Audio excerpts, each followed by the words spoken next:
Hello friend, welcome back to my YouTube channel Raju Kumar mathematics solutions. जैसा कि आप देख सकते हैं बोर्ड पे आज मैंने क्वाड्रेटिक इक्वेशन के लिए स्टार्ट किया है वीडियो। तो इससे पहले मेरा कंपटीशन का वीडियो है। जो लोग कंपटीशन का तैयारी कर रहे हैं जनरल कंपटीशन का, वो हमारे वीडियो यूट्यूब चैनल में प्लेलिस्ट में जाकर देख सकते हैं। वहाँ पे वीडियो के आपको मिल जाएंगे इन्फॉर्मेशन, और आप वहाँ से हमारे टेलीग्राम चैनल को भी ज्वाइन कर सकते हैं। आज मैं जनरल कंपटीशन का ना पढ़ाकर मैं इंट्रांस कंपटीशन और बोर्ड के लेवल का मैं टॉपिक लेके आया हूँ, क्वाड्रेटिक इक्वेशन। ये क्लास 11 का एक टॉपिक है जो कि आपको बोर्ड के पॉइंट ऑफ व्यू से और जनरल बोल रहा हूँ मैं, ये बोर्ड ये इंट्रांस जैसे जेई एडवांस मेंस और ये सब कंपटीशन के एग्जाम में आपका एक इम्पॉर्टेंट टॉपिक है। इससे आपको अच्छे खासे क्वेश्चन आ जाते हैं। तो स्टार्ट करते हैं आज का वीडियो। हेलो फ्रेंड, आइए स्टार्ट करते हैं topic quadratic equation. Quadratic equation आपने क्लास 10 में भी पढ़ा होगा, ठीक है। जिसका फॉर्म होता है आप लोगों के लिए मैं बता दे रहा हूँ, ax² plus bx plus c equal to 0। ये क्वाड्रेटिक इक्वेशन के फॉर्म हुआ करते थे, जिसको आप लोगों ने क्लास 10 में पढ़ा था टॉपिक। अगर मैं यहाँ से 0 हटा देता हूँ, इक्वेट 0 से हटा देता हूँ, तो ये आपका क्वाड्रेटिक फंक्शन हो जाएगा, ठीक है, जिसको fx से आप डिनोट करते हैं, ठीक है। तो मैं यहाँ बेसिक से स्टार्ट करूंगा, ठीक है। तो क्योंकि ये 10 के पॉइंट ऑफ व्यू से मतलब मैं ऐसे पढ़ाऊंगा कि आपका 10 का भी, अगर आपने जो बच्चे 10 में पढ़ रहे होंगे उनका भी कंप्लीट हो जाएगा, और जिनका 10 में थोड़ा सा इस टॉपिक पे थोड़ा सा कमांड नहीं होगा तो उनको भी दोबारा कमांड आ जाएगा। तो थोड़ा सा आप इस टॉपिक को मैं बेसिक से स्टार्ट करूंगा। तो आइए स्टार्ट करते हैं। तो आप समझ गए होंगे क्वाड्रेटिक इक्वेशन, इसको मैं बेसिक से स्टार्ट करने जा रहा हूं, ठीक है। तो आप सबसे पहले डेफिनेशन और रिजल्ट तो है वो सब मैं बताऊंगा। तो डेफिनेशन के तौर पे आप पहले रियल पॉलिनोमियल्स के बारे में बात करते हैं, ठीक है। रियल पॉलिनोमियल्स,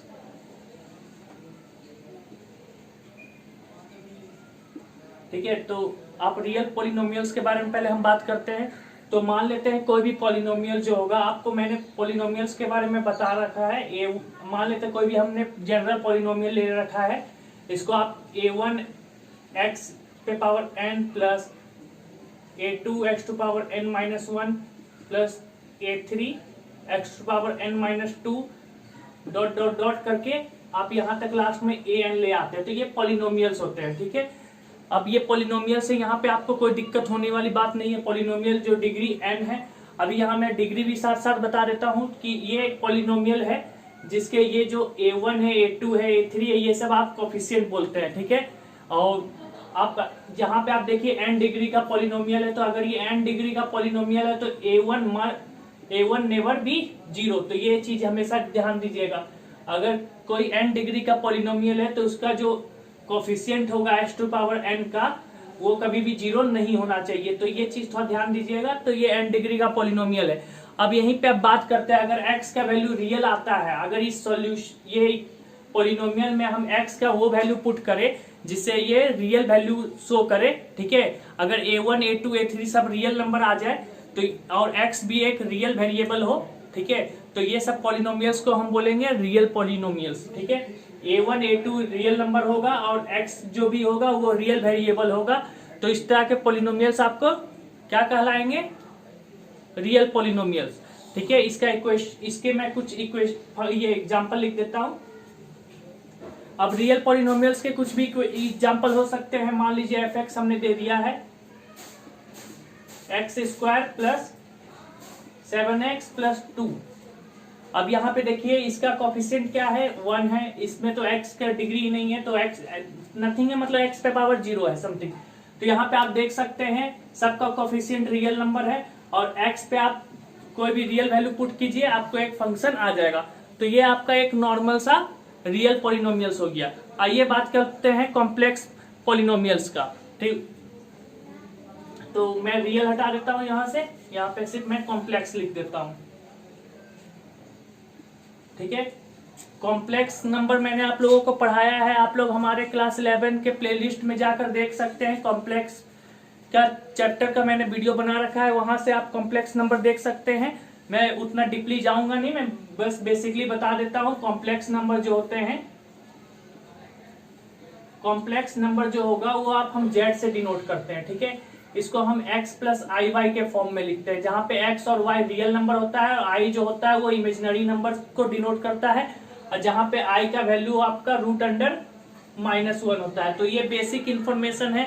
इससे अगर इसको डीपली में आपको पढ़ना है कॉम्प्लेक्स नंबर, तो आप हमारे यूट्यूब चैनल में प्लेलिस्ट में जाइए और वहां पे आपको क्लास 11 में कॉम्प्लेक्स नंबर का डिटेल से वीडियो बनाया गया है, तो आप वहां से भी देख सकते हैं। तो मैं इतना डीपली इसमें जा नहीं रहा हूं, मैं इसे मिटा देता हूं, ठीक है। अब आइए कॉम्प्लेक्स पॉलिनोमियल्स में क्या होते हैं कॉम्प्लेक्स पॉलिनोमियल। तो कॉम्प्लेक्स पॉलिनोमियल में जैसे मैंने अभी यहाँ बोला कि a1 a2 ये सब क्या है, कोफिशिएंट है।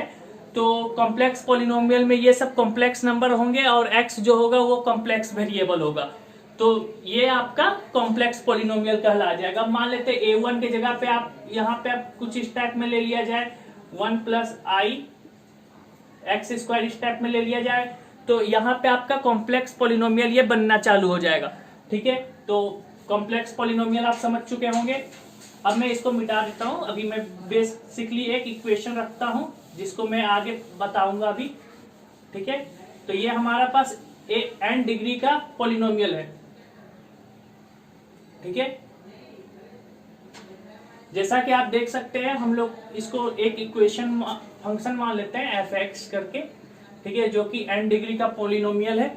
अब यहाँ पे बात करते हैं डिग्री की।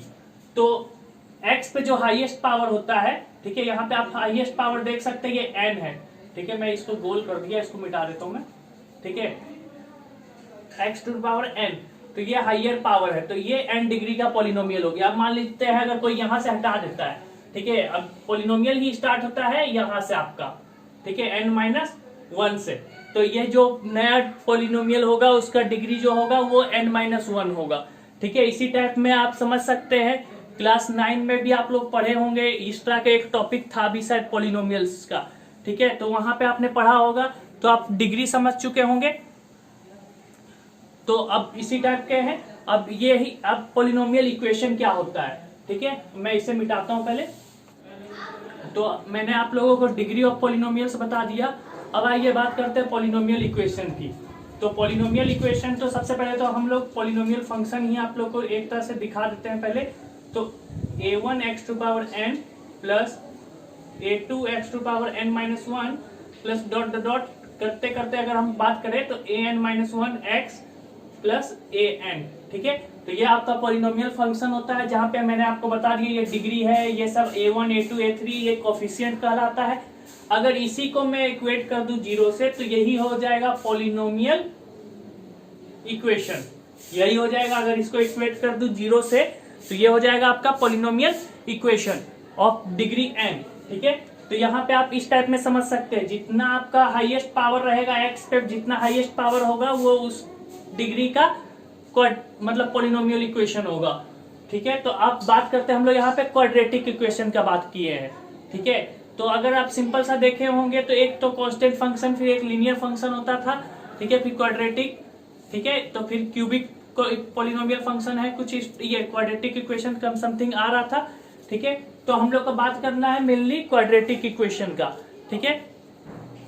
तो क्वाड्रेटिक इक्वेशन आप समझ सकते हैं डिग्री 2 होगा, ठीक है। यहां आप देख सकते हैं हाईएस्ट पावर जो है वो 2 है और ए बी सी आपका कोफिशिएंट है, ठीक है। अब यहाँ पे आप समझ सकते हैं इसकी डिग्री 2 है, इक्वेट 0 से किए हैं, तो यहाँ पे इसका मतलब x का 2 वैल्यू के लिए ये सेटिस्फाई करेगा। तो हमें वो 2 वैल्यू फाइंड करना है जिसको हम रूट्स बोलते हैं, ठीक है, जिसको हम रूट्स बोलते हैं। तो उसको अच्छे से डील करेंगे हम लोग। तो स्टार्ट करते हैं, सबसे पहले हम बात करते हैं आइडेंटिटी की। इसे मैं मिटा देता हूं।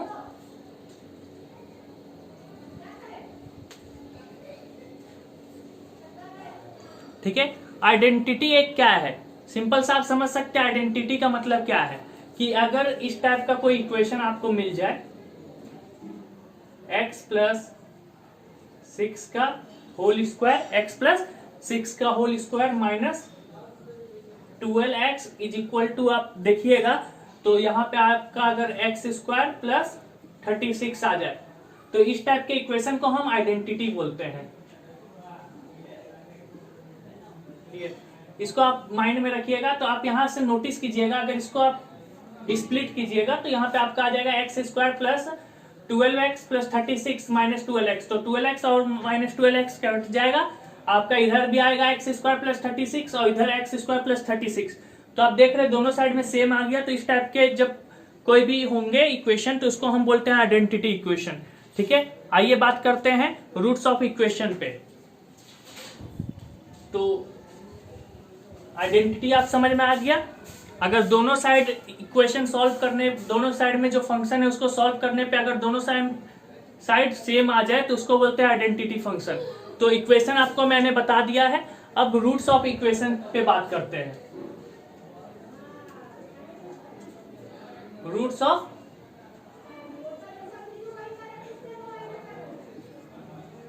ये चीज आप हमेशा ध्यान रखिएगा, अभी मैं कुछ बताने जाऊंगा तो उसको आप माइंड में रखिएगा।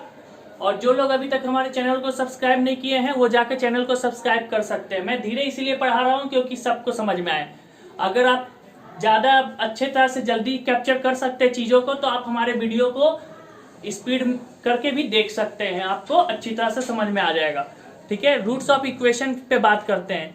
अब जहां तक आप समझिए रूट्स ऑफ इक्वेशन पे हम जो बात बोलेंगे वो क्या है। हमने अभी एक फंक्शन बनाया, ठीक है, a x square plus B x plus c. ठीक है, ये एक फंक्शन है। अगर इसी को मैंने इक्वेट कर दिया 0 से तो ये आपका क्वाड्रेटिक इक्वेशन हो गया। ठीक है, अब यहाँ पे x की 2 डिग्री होंगी, मतलब x की दो वैल्यू होंगे जिसको हम एक अल्फा और एक को बीटा मान लेते हैं। तो अल्फा और बीटा दोनों को x की जगह अगर हम पुट करते हैं तो इसका इक्वेशन सेटिस्फाई करके इक्वल टू 0 हो जाना चाहिए। तब इस केस में हम अल्फा और बीटा को उसके रूट्स बोलेंगे। चीज आप हमेशा याद रखिएगा, रूट्स ऑफ द इक्वेशन क्या होगा, ऐसे रूट्स या ऐसे value of x, those value of x which satisfy this equation is known as the roots of the equation. ये बेसिक डेफिनेशन है।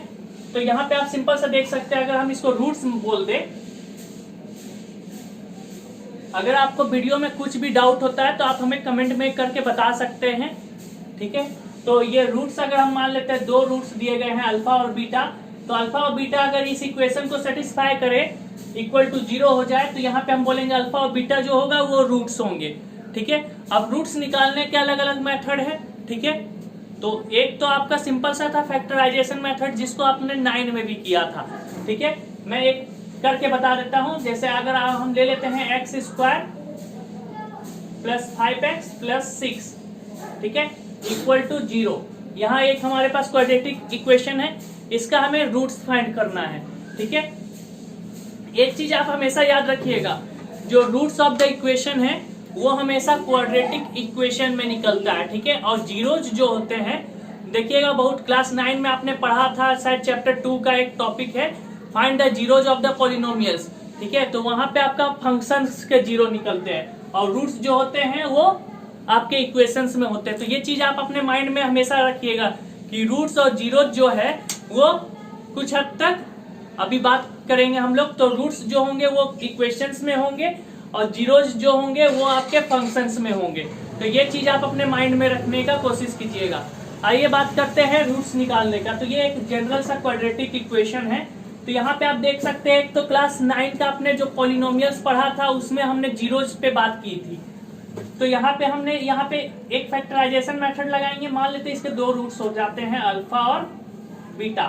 ठीक है, तो एक फैक्टराइजेशन मेथड क्या है, अगर हम इसे फैक्टर कर दे x square plus 3x plus 2x plus 6 is equal to 0। तो यहाँ से आप देखिएगा x प्लस 3 एक फैक्टर के तौर पे आएगा और x प्लस 2 इक्वल टू ये 0 हो जाएगा। तो यहाँ से आप देख सकते हैं x is equal to -3 and बोल रहे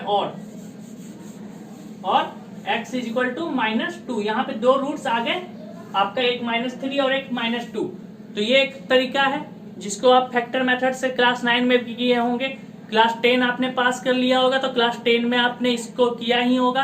अगर आप 11 में आ गए हैं तो इसको हम लोग कर ही रहे हैं। तो ये आपने लगातार 3 बार किया है। ठीक है, और शायद फैक्टराइजेशन मेथड तो और भी थे, शायद डिवीजन के मेथड में आप करके भी लाए होंगे। ठीक है, तो ये एक मेथड हो गया जिसको हम फैक्टराइजेशन मेथड बोलते हैं। ठीक है, फैक्टराइज करके। ठीक है।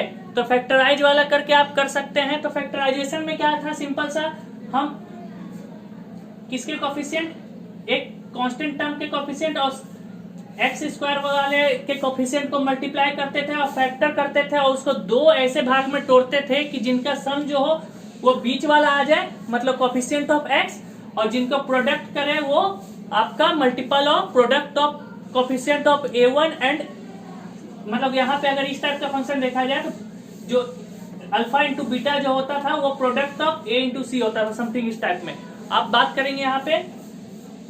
तो इस टाइप में आप देख सकते हैं अल्फा प्लस बीटा जो होना चाहिए वो क्या होता था, अगर ये इस टाइप में है तो ये होता था माइनस बी बाई ए, और अल्फा इंटू बीटा क्या होता था, सी बाई ए, ठीक है, सम ऑफ रूट और प्रोडक्ट ऑफ रूट। तो ये एक बेसिक इक्वेशन था जिसको आप सम ऑफ रूट को हम ऐसे भी बोलते थे कि minus coefficient of x by coefficient of x square, ठीक है। मैं इसे मिटा देता हूँ, अभी रूट्स पे भी बात कर रहा हूँ, अभी दूसरा मेथड भी बताऊंगा।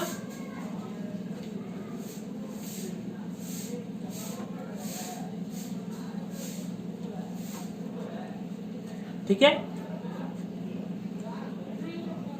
तो यहां पे आप समझ सकते हैं, अभी मैं लिख दे रहा हूं फिर से equation, A x square plus B x plus C equal to 0। तो एक तो हमने फाइंड कर लिया x minus alpha into X minus beta equal to 0, जहां पे अल्फा और बीटा जो है वो रूट्स ऑफ द इक्वेशन है। इसी केस में अगर हमने इक्वेशन ना बात करके फंक्शन की बात किया होता तो यहां से इक्वल टू 0 हट जाता और वहां पे आपका सिंपल सा x minus alpha into X minus beta हो जाता, जो कि वहां पे फैक्टर से आप लाते थे। तो यहाँ पे अब रूट्स हैं, तो अब इस पे आप एक इक्वेशन हम लोग मतलब क्लास 10 में भी पढ़े होंगे। तो सम ऑफ रूट जो होता था, सम ऑफ रूट, मैं इतना डीपली नहीं जा रहा हूँ, ठीक है। तो सम ऑफ डीपली मतलब आपको बता रहा हूँ जो जो इन्फॉर्मेशन इंपॉर्टेंट है। तो सम ऑफ रूट आप लोग सिंपल सा यहाँ लिखते थे माइनस बी बाई ए, अब माइनस बी देखिएगा तो कोफिशिएंट ऑफ एक्स है बाई, यहाँ पे माइनस भूलिएगा मत, minus of coefficient of x by coefficient of x square, ठीक है। और प्रोडक्ट ऑफ रूट जिसको अल्फा इंटू बीटा बोलते थे वो क्या होता था, constant term by coefficient of x square, ठीक है। तो ये एक बेसिक सा इंफॉर्मेशन, इसका हम लोग बहुत यूज करेंगे, ठीक है। और बहुत सारे इंफॉर्मेशन इसके थ्रू भी हम लोग बहुत सारे क्वेश्चन को सॉल्व करेंगे जो कि आपके जेईई मेंस इवन कंपटीशन में भी आते हैं, ठीक है, जनरल कंपटीशन में भी। तो थोड़ा सा ध्यान दीजिएगा। अब बात करते हैं, अब ऐसा भी बात है कि आप जब भी आप फैक्टर कीजिएगा तो कोई जरूरी तो नहीं है कि आपका सिंपल टर्म में फैक्टर हो ही जाए, ठीक है। जब कुछ बेसिक रहता है थोड़ा मोड़ा मतलब किया जा सकता है तो उसको कर लेते हैं। जब अगर आपको बहुत थोड़ा सा डीपली कुछ इस टाइप का क्वेश्चन दे दे जिसको आप फैक्टर ही ना कर सके, तब उस केस में हम लोग क्या करते थे, ठीक है। तो उस केस में हम लोग उसके लिए आप मान लेते हैं, तो यही एक इक्वेशन मान लेते हैं, ये आप लोगों के पास दिया गया है a x square plus B x plus c. अब मान लीजिए इसका फैक्टर आपको नहीं निकल रहा है, ये तो एक पहला मेथड हो गया। दूसरा मेथड, ठीक है, दूसरा मेथड में क्या है कि आपको वहां पे आपका सिंपल सा है कि आपका फैक्टर नहीं हो रहा है, तब आप क्या कीजिएगा, तब हम लोग निकालते थे ये कोफिशिएंट सबका हम लोग ले लेते थे, ठीक है, जिसको हम अलग अलग वैल्यू लिख कर रख लेते थे। उसके बाद डिस्क्रिमिनेंट निकालते थे, ठीक है। उसके बाद हम लोग डिस्क्रिमिनेंट निकालते थे जिसको हम लोग डी से डिनोट करते थे। वहां पे आप देखते थे कि बी स्क्वायर माइनस 4ac का फॉर्मूला होता था, बी स्क्वायर माइनस 4ac, जिसको डी बोलते थे, डिस्क्रिमिनेंट इसको बोलते थे, ठीक है। तो हम लोग इसको जनरली निकालते ही थे, डी से डिनोट करते थे। तो यहां से हम डिस्क्रिमिनेंट निकालेंगे बी स्क्वायर माइनस 4ac। अब यहाँ पे भी अब थोड़ा सा अंदर बात होगा, तो उसके लिए मैं थोड़ा सा आगे वीडियो में बताऊंगा। पहले आप डी निकालते थे, अब डी आ जाता था तो अब हम अल्फा और बीटा को हम इस फॉर्म में लिखते थे। अगर हम एक साथ लिखना चाहें तो लिख सकते हैं, नहीं तो यहाँ minus B plus under root B square minus 4ac by 2a। उसी टाइप में बीटा निकालते थे तो minus B minus root under B square minus 4ac by 2a। तो ये दो आप अल्फा और बीटा निकाल सकते थे इस फॉर्मूला से, अगर आपका फैक्टर नहीं हो पा रहा है तो। लेकिन अगर फैक्टर हो गया तो आप जल्दी निकाल सकते हैं। तो यही इस केस के लिए मैं आप लोगों को और बताना चाह रहा हूँ, जो लोग क्लास 10 में है, तो स्टेट बोर्ड वालों के लिए मैं बताना चाह रहा हूँ कि अगर क्वाड्रेटिक इक्वेशन बना रहे हैं अगर आपको 6 नंबर के क्वेश्चन आता है तो आप ये मेथड यूज कीजिए, ठीक है। क्योंकि टीचर जो 6 नंबर के मार्क्स दिया वो इस बेसिस पे तो नहीं दिया होगा कि आपका 2 लाइन का फैक्टर कर दिया आपका आंसर तुरंत आ गया।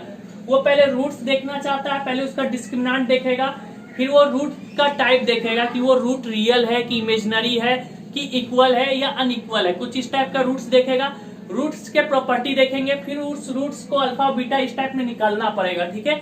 तो जब 6 नंबर के क्वेश्चन आते हैं स्टेटली, मतलब मैं मेंशन उन लोगों को कर रहा हूँ जिनके बोर्ड में इस टाइप के क्वेश्चन आते हैं। स्टेट वाले, स्टेट बोर्ड जो होते हैं उनके इस टाइप में क्लास 10 में क्वेश्चन आते हैं। मैं बोर्ड का नाम भी बता सकता हूँ, जैसे झारखंड बोर्ड है, ठीक है। वहां पे आपको क्लास 10 में दे दिया जाएगा कि find the roots of the equation, ठीक है, या वहां पे तो दिए जाते हैं। तो इस टाइप के आप इक्वेशन से आप सॉल्व कर सकते हैं। तो डिस्क्रिमिनेंट निकालना आपको मैं बता दिया। अब यहाँ पे आप कोई लोग इसी में लिख देगा प्लस माइनस अल्फा करके, ठीक है। तो वो दोनों एक ही इक्वेशन है, एक बार प्लस लीजिएगा एक बार माइनस लीजिएगा, ठीक है। तो डिस्क्रिमिनेंट को हम डी से डिनोट करते थे जिसका वैल्यू होता था बी स्क्वायर माइनस 4ac। तो यहां तक आप लोगों को कोई दिक्कत नहीं है। आइए बात करते हैं आगे। अब ये तो यहां तक हो गया, यहां तक किसी को दिक्कत? मैं इसको मिटा देता हूं। अभी हमें मेनली इसका काम है, आप थोड़ा सा ये ध्यान दीजिएगा। अभी हम लोग इस पे बात करेंगे, ठीक है। ये तो जो रूट्स निकलने हैं वो निकल गया। हाँ, तीसरा एक मेथड और बता देता हूँ, हिट एंड ट्रायल मेथड उसको बोलते हैं, ठीक है, हिट एंड ट्रायल मेथड। अब जैसे कुछ इक्वेशंस है, जब लोगों को नई फैक्टर समझ में आ रहा है कि कैसे हो पाएगा, नहीं ये मेथड भी भूल गया, तो हिट एंड ट्रायल लगाइए अगर आपके पास टाइम है तो वो तो बेकार मेथड है, उसमें मतलब बेकार नहीं है, मतलब समझ सकते हैं। जिनको कुछ नहीं आ रहा है तो वो एक बार 1 पुट करेंगे, एक बार 2 पुट करेंगे, ऐसे करके। तो ये भी चीज बहुत बार काम कर जाता है, ठीक है। तो वो चीज थोड़ा सा ध्यान दे दीजिएगा। तो अभी हम लोग बेसिकली बात करेंगे डिस्क्रिमिनेंट पे, d is equal to B square minus 4ac। तो मैं इसे मिटा देता हूं।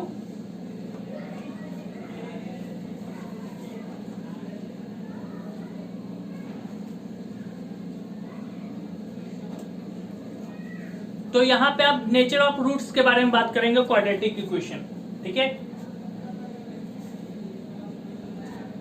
Nature of roots. अब एक बात समझिए, रूट्स तो हमने निकाल लिया, अब रूट्स की नेचर क्या होगी, ठीक है।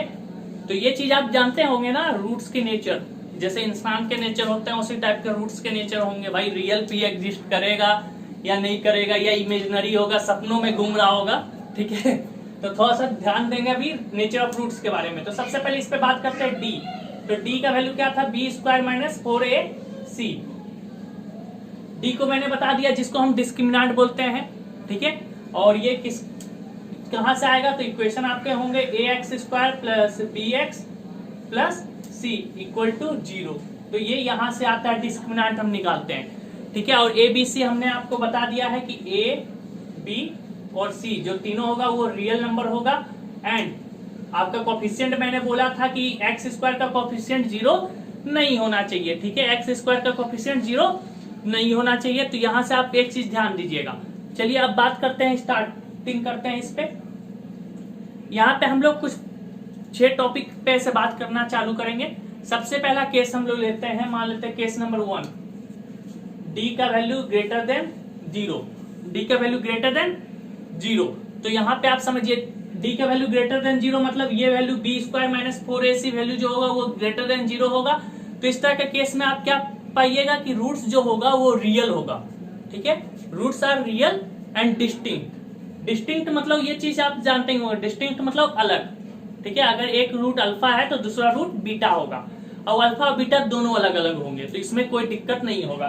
तो रूट्स जो होगा रियल होगा एंड डिस्टिंक्ट,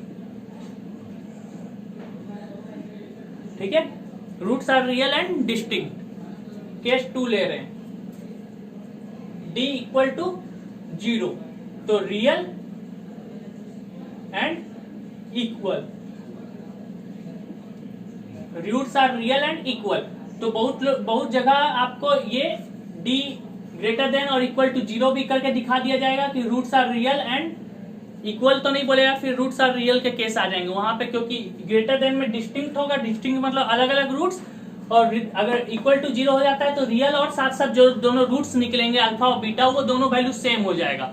जैसे मैं एक इक्वेशन बता देता हूँ, x माइनस 1 का होल स्क्वायर, तो यहाँ पे x का 2 वैल्यू सेटिस्फाई कर जाएगा, ठीक है, जब भी निकालिएगा, ठीक है, तो वहां पे roots are real and equal हो जाएगा। तो अब बात करते हैं d लेस देन 0 की।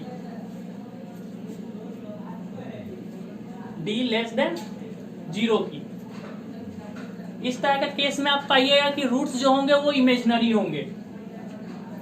अब इमेजिनरी आ गया वहां पे कॉन्सेप्ट जो हमने कॉम्प्लेक्स नंबर पे आप लोगों को पढ़ाया था। कॉम्प्लेक्स नंबर में हमने पढ़ाया था कि रूट्स जब इमेजिनरी होते हैं तब क्या होता है, जिसको हम आई से डिनोट करते थे। तो यहाँ पे रूट्स जो होगा वो इमेजिनरी होगा, ठीक है, रूट्स आर इमेजिनरी एंड साथ साथ conjugate of each other, conjugate of each other. अब यहाँ पे इमेजिनरी तो आप समझ गए होंगे, जिसको हम आई से डिनोट करते थे कि एक उस जो रूट्स आएंगे उसमें एक आई का टर्म इंक्लूड हो जाएगा, ठीक है। तो इमेजिनरी नंबर मैंने कॉम्प्लेक्स नंबर के टॉपिक पे पढ़ाया है अच्छे से, तो आप वहां से देख सकते हैं। और अब बात आया conjugate of each other, conjugate क्या हुआ, ठीक है। तो इससे पहले मैंने एक चीज बताया था रूट्स के बारे में, अल्फा और बीटा के बारे में। तो अल्फा को मैंने बताया था minus B plus plus root under D by 2a। उसी टाइप में मैंने यहाँ पे बीटा के बारे में बताया था, तो minus B minus root under D by 2a। तो ये था रूट्स अल्फा और बीटा। लेकिन अब कंजुगेट ऑफ ईच अदर वाले केस में हम बता दे रहे क्या होगा। तो कंजुगेट में मतलब अगर एक का रूट अगर इस टाइप में हुआ minus B plus i root under D by 2a, तो अगर आपको एक रूट पता है, अगर वो इमेजिनरी नंबर इमेजिनरी रूट है, तब अगर एक रूट आपको पता है तो दूसरा रूट आपका डेफिनेटली जो बीटा होगा वो must be minus B minus i root under D by 2a।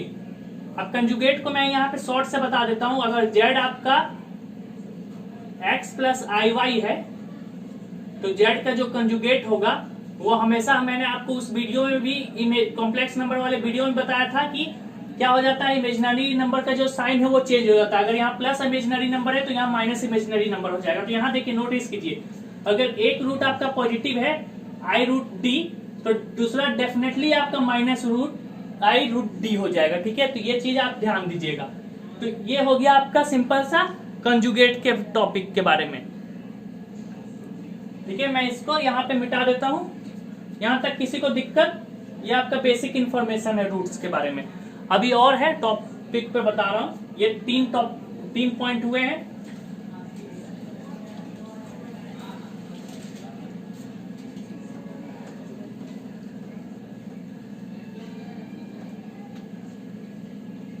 बात करते हैं 4 पॉइंट पे। 4 पॉइंट आपको क्या बोलता है, अगर d आपका परफेक्ट स्क्वायर निकल गया, d अगर आपका परफेक्ट स्क्वायर आ गया, परफेक्ट स्क्वायर मतलब समझ लीजिए क्या बोलना चाह रहा है।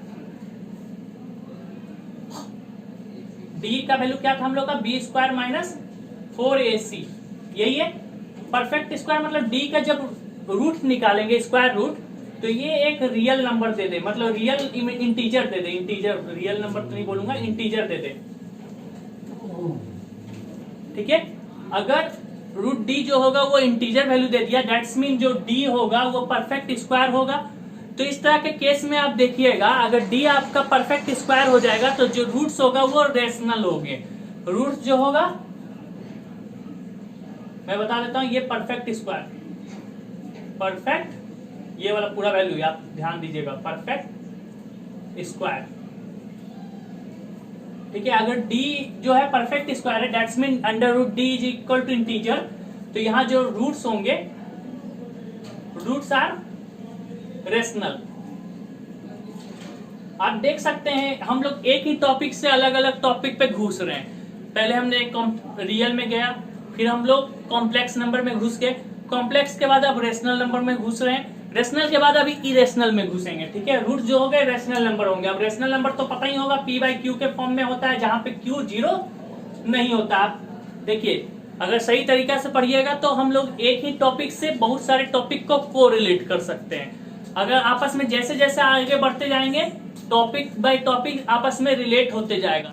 हाँ, तो मैंने बताया कि अगर आप सही तरीका से पढ़िएगा तो आप एक टॉपिक से दूसरे टॉपिक में आसानी से कोरिलेट कर सकते हैं। तो जैसा कि मैंने बताया कि ये अगर आपका डी अगर परफेक्ट स्क्वायर हो जाए तो उसका जब रूट निकालेंगे तो वो इंटीजर आएगा। अब जब रूट इंटीजर आएगा तो वो जो रूट्स बनेंगे, क्योंकि आपको रूट्स मैंने अल्फा और बीटा बताया है कि -b प्लस माइनस √d/2a करके है। तो जब d परफेक्ट स्क्वायर आ जाए, ठीक है, तो वहां पे आप जब उसका रूट निकालिएगा तो वो तो इंटीजर देगा, तो फिर -b प्लस माइनस जो इंटीजर आएगा उसको जब सॉल्व कीजिएगा तो वो ऊपर वाला भी मतलब आपका रेशनल में आ जाएगा, मतलब जो रूट्स होंगे वो रेशनल नंबर में आ जाएंगे। अब केस 5 वाले केस में आइए, ठीक है। केस 5 का जो टॉपिक है, मतलब अगर परफेक्ट स्क्वायर नहीं हुआ, d जो है, ठीक है, d आपका b² - 4ac जो है वो परफेक्ट स्क्वायर नहीं है, नॉट अ परफेक्ट स्क्वायर, ठीक है। तो ये चीज ध्यान दीजिएगा। तो जब अगर ये वैल्यू परफेक्ट स्क्वायर नहीं है तो जब इसका रूट होगा तो वो इंटीजर वैल्यू नहीं देगा, ठीक है। तब उस केस में आपका क्या आ जाएगा, उस केस में आपका जो रूट्स हो जाएंगे वो इरेशनल नंबर हो जाएंगे, ठीक है। तब उस केस में जो अल्फा और बीटा हम लिखते थे, ठीक है, तो वो -b प्लस माइनस √d/2a, ठीक है। तो यहाँ पे जो d है वो इरेशनल नंबर पे आ जाएगा। तो ये वाला जो रूट्स होते थे वो हम क्या बोलते थे इसको, कि ये इरेशनल नंबर है। तो यहाँ पे आप हमेशा नोटिस कीजिएगा कि जब भी इस टाइप का अगर कोई इक्वेशन आपका आ रहा होगा तो सिंपल सा आप देखिएगा, नोटिस कीजिएगा कि अगर एक रूट्स आपका b प्लस √d/2 है तो दूसरा अपने आप ये -b माइनस √d/2a, मतलब वो कुछ उसी टाइप का कंसेप्ट आ जाएगा जो कि कॉम्प्लेक्स नंबर में मैंने अभी आपको बताया, ठीक है, जहाँ पे एक रूट और दूसरा रूट उसका कंजुगेट हुआ करता था, तो कुछ इसी टाइप में आ जाएंगे। तो अगर एक रूट p प्लस q होता है, अगर एक रूट p प्लस √q होता है तो दूसरा आपका अपने आप p माइनस √q हो जाएगा। तो ये चीज आप ध्यान दीजिएगा कि अगर एक p प्लस q है रूट तो और दूसरा p माइनस √q हो जाएगा, ठीक है। तो यहाँ पे आप सिंपल सा समझ सकते हैं। अब यहाँ पे आप एक 6 नंबर पॉइंट पे बात करते हैं, इसको पहले मैं मिटा देता हूं।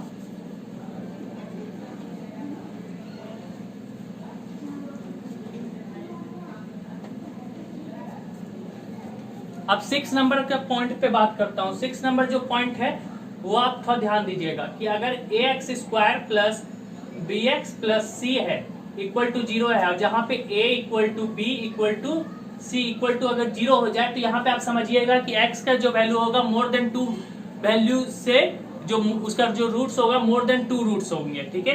तो वहां पे आप कॉम्प्लेक्स नंबर और रियल नंबर समझ सकते हैं। देन ये जो होगा एक आइडेंटिटी का केस भी हो सकता है, then it is an identity हो जाएगा, ठीक है, क्योंकि आप ये भी 0 ये भी 0 तो ये आइडेंटिटी का केस हो जाएगा। मैंने आइडेंटिटी आपको बता रखा है कि अगर दोनों साइड में अगर सेम आ जाए तो वो आइडेंटिटी का केस हो जाता है। तो ये भी एक आप ध्यान दीजिएगा। अच्छा, अब बात करते हैं ग्राफ के बारे में। बेसिकली जो आप काम करते हैं, जैसे जैसे आप हायर क्लासेस में मूव करिएगा तो वहां आप नोटिस कीजिएगा कि इक्वेशन से ज्यादा जल्दी आपका सॉल्यूशन ग्राफ के थ्रू आ जाता है, ठीक है। तो ग्राफ ऑफ क्वाड्रेटिक इक्वेशन पे बात करेंगे, ठीक है। ग्राफ ऑफ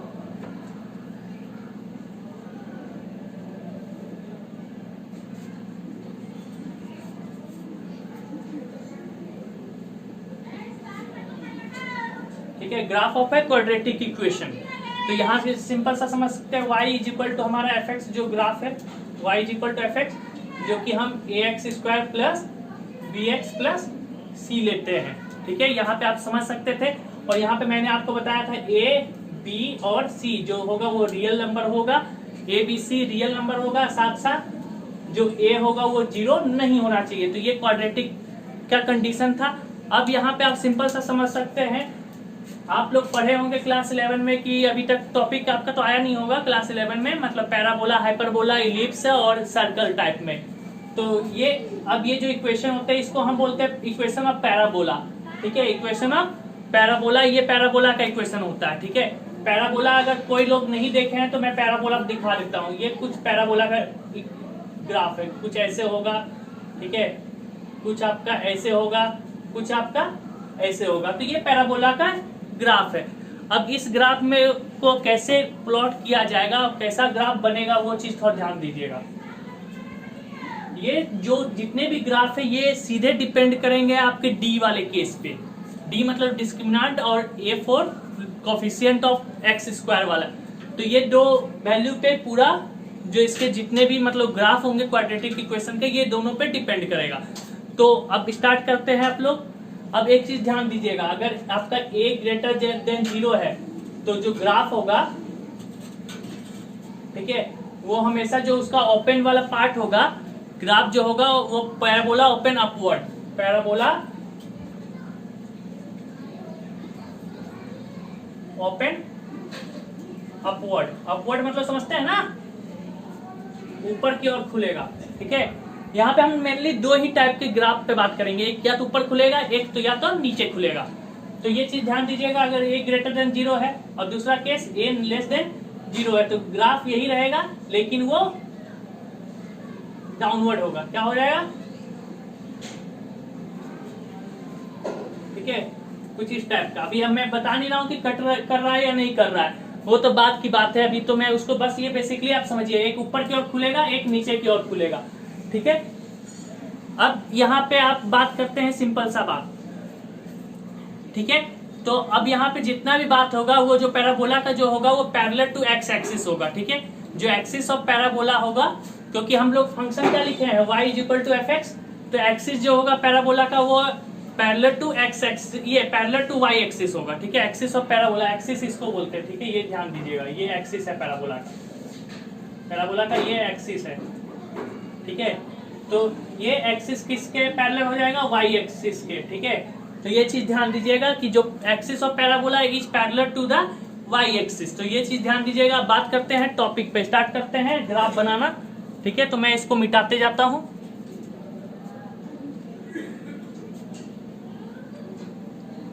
ठीक है, पहला केस लेते हैं हम लोग। ठीक है, केस नंबर 1, केस फर्स्ट पे बात करेंगे।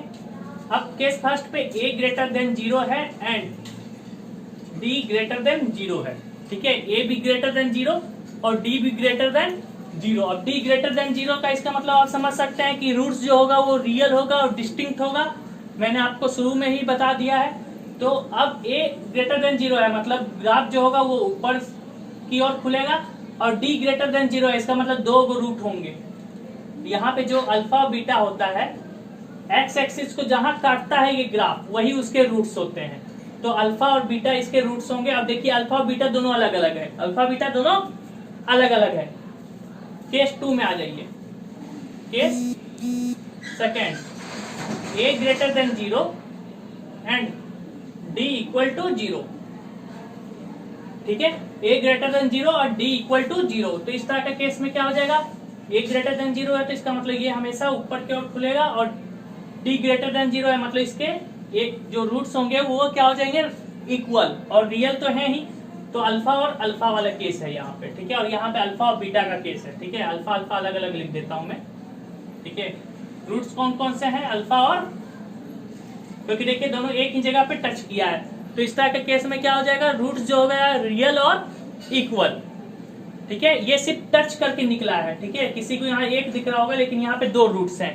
ठीक है, तो ये चीज हमेशा माइंड में रखिएगा। क्या होगा, तो जो रूट टच करके निकला है वहां पे आप 2 काउंट कीजिएगा। ठीक है, वहां आप 2 काउंट कीजिएगा। अब केस नंबर 3 पे बात करेंगे, केस 3। केस 3 में आपको a less than 0 and d greater than 0 पे बात करेगा। तो देखिएगा ये क्या होगा, इस टाइप का ग्राफ होगा, ये इस टाइप का ग्राफ होगा। तो यहाँ भी आप अल्फा और बीटा नोटिस कर सकते। देखिए a लेस देन 0 था तो ग्राफ जो था वो नीचे की ओर पैराबोला नीचे आया, और जो रूट्स है वो रियल रूट है, इसलिए एक्स एक्सिस को ये काटा, एक्स एक्सिस को काटा। ठीक है, तो ये चीज थोड़ा ध्यान दीजिएगा, एक्स एक्सिस को काट रहा है। अब इसी में केस 4 के लिए बात करते हैं। केस 4, यहां पे a लेस देन 0 होगा and d greater then greater बोल रहा हूं, इक्वल टू 0। तो यहाँ पे क्या केस हो जाएगा, सिंपल सा ग्राफ जो होगा वो टच करके निकल जाएगा। तो यहाँ पे फिर देखिएगा रूट्स अल्फा और अल्फा, ठीक है। ये तब का केस है जब डी आपका ग्रेटर देन और इक्वल टू 0 वाला केस है। डी ग्रेटर देन और इक्वल टू 0 का केस है, तब ये ऐसा ग्राफ बनेगा। 4 अलग अलग वैल्यू के लिए 4 अलग अलग ग्राफ, जहां पे इक्वेशन मतलब आपके इक्वेशन होंगे ax² plus bx plus c और यहाँ पे y, ठीक है। और d का वैल्यू b² माइनस 4ac।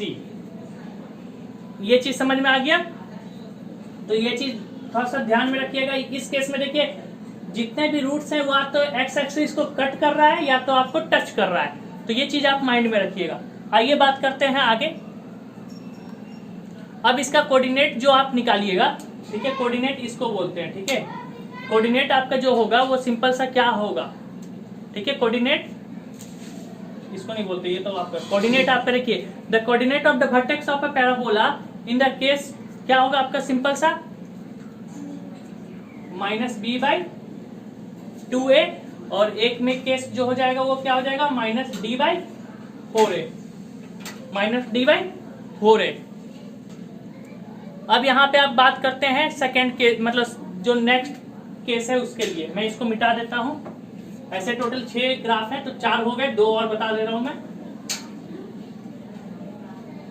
ये वर्टेक्स है, ठीक है, इसको आप हमेशा याद रखिएगा। ये वर्टेक्स का कोऑर्डिनेट है,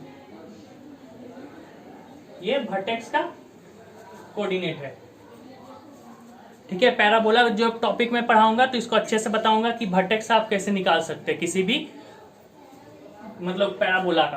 तो ये हमेशा ध्यान रखिएगा। इसका वर्टेक्स क्या हो जाएगा, -b/2a, और जो y वाले जो कोऑर्डिनेट होंगे वर्टेक्स को समझ रहे हैं ना, पैराबोला का वर्टेक्स, ये वाला पॉइंट आता है इसका, ये वर्टेक्स है, ठीक है, इस केस में, ठीक है। तब आइए बात करते हैं जब d लेस देन 0 हो, जब d लेस देन 0 हो तो उस तरह के केस में क्या होगा। वर्टेक्स लिख लीजिएगा -b/2a और -d/4a। अब केस नंबर 5 और 6, 5 और यहाँ पे 6, a greater than 0 and d less than 0। यहाँ पे a less than 0 and d less than 0। तो यहाँ वाला केस में आप देखिएगा ये एक्स एक्सिस ये इसको टच नहीं करेगा, और ये वाला केस में ये आपका कुछ इस टाइप में, देखिए यहाँ पे टच नहीं कर रहा है, ठीक है। तो इस तरह का केस में ये इसको बोलते हैं इमेजिनरी रूट। देखिए ये जो रूट्स एक्स एक्सिस को टच ना करे, ठीक है, वो रूट्स इमेजिनरी होगा। जो टच कर जाए या कट कर जाए वो रियल रूट होंगे, ठीक है। तो ये चीज बेसिकली यहाँ तक आप लोग को कोई दिक्कत नहीं होगा। और ये चीज आप हमेशा याद रखिएगा, एक्स एक्सिस पे बात कर रहे हैं, ठीक है, ये भूलिएगा मत। ये सब एक्स एक्सिस पे है। तो यहाँ तक आज का टॉपिक, आज मैं यहीं तक पढ़ा रहा हूँ। आगे इस टॉपिक को आगे बढ़ाऊंगा अगले वीडियो में। Thank you for watching this video. आप हमारे चैनल को लाइक करें, सब्सक्राइब करें और अपने फ्रेंड सर्कल में शेयर करें, और ज़्यादा से ज़्यादा लोगों तक ये वीडियो को पहुँचाएं। Thank you for watching this video.